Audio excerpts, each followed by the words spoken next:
भाव भ्रमर की कथा श्रृंखला में आपका स्वागत है। प्रस्तुत है कहानी भगवान का भरोसा।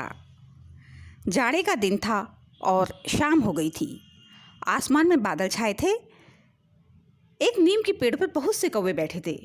वे सब बार बार काँव काँव कर रहे थे और एक दूसरे से झगड़ भी रहे थे। इसी समय एक छोटी सी मैना आई और उसी नीम के पेड़ की एक डाल पर बैठ गई।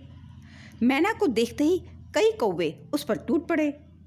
बेचारी मैना ने कहा, बादल बहुत हैं, इसलिए आज जल्दी अंधेरा हो गया है। मैं अपना घोंसला भूल गई हूँ। मुझे आज रात यहाँ बैठे रहने दो। कौवों ने कहा, नहीं नहीं, यह पेड़ हमारा है, तू यहाँ से भाग जा।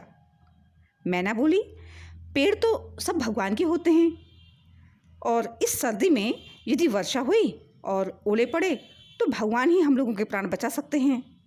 मैं तो बहुत छोटी हूँ और तुम्हारी बहन हूँ। मुझ पर तुम लोग दया करो और मुझे भी यहाँ बैठे रहने दो। कौवों ने कहा, हमें तेरी जैसी बहन नहीं चाहिए। तू बहुत भगवान का नाम लेती है ना, तो भगवान के भरोसे यहाँ से चली क्यों नहीं जाती? अगर तू नहीं जाएगी तो हम सब तुझे मारेंगे। कौवे तो झगड़ालू होते ही हैं। वे शाम को जब पेड़ पर बैठने लगते हैं तब आपस में झगड़ा किए बिना उनसे रहा ही नहीं जाता। कौन कौवा किस टहनी पर रात को बैठेगा, ये तो उनका झटपट तय नहीं हो पाता। फिर किसी दूसरी चिड़िया को वे अपने पेड़ पर कैसे बैठने दे सकते थे? आपस की लड़ाई छोड़कर वे मैना को मारने दौड़े। कौवों को अपनी ओर झपटते देखकर बेचारी मैना वहाँ से उड़ गई और आगे जाकर एक आम के पेड़ पर बैठ गई। रात को आंधी आई, बादल गरजे और बड़े बड़े ओले पड़ने लगे।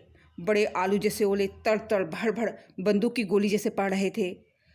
कौवे काँव काँव करके चिल्लाए। इधर से उधर थोड़ा बहुत उड़े भी, परंतु ओले की मार से सब के सब घायल होकर जमीन पर गिर पड़े।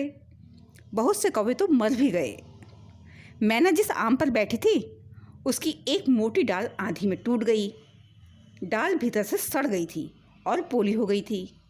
डाल टूटने पर उसकी जड़ के पास पेड़ में एक खौंडर हो गया। छोटी सी मैना उसमें घुस गई। उसे एक भी ओला नहीं लगा। सवेरा हुआ, 2 घड़ी दिन चढ़ने पर चमकीली धूप निकली। मैना खोंडर में से निकली, पंख फैलाकर चहककर उसने भगवान को प्रणाम किया और वो उड़ चली। जमीन पर ओले से घायल पड़े हुए कौवे ने मैना को उड़ते देखा तो बड़े कष्ट से बोला, मैना बहन, तुम कहाँ रही? तुमको ओलों की मार से किसने बचाया? मैना बोली, मैं आम के पेड़ पर अकेली बैठी थी और भगवान से प्रार्थना करती थी। दुख में पड़े हुए असहाय जीव को भगवान के सिवा और कौन बचा सकता है?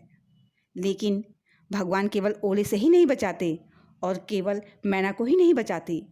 जो भी भगवान पर भरोसा करता है और भगवान को याद करता है, उसे भगवान सभी आपत्ति विपत्ति में सहायता देते हैं और उसकी रक्षा करते हैं। धन्यवाद।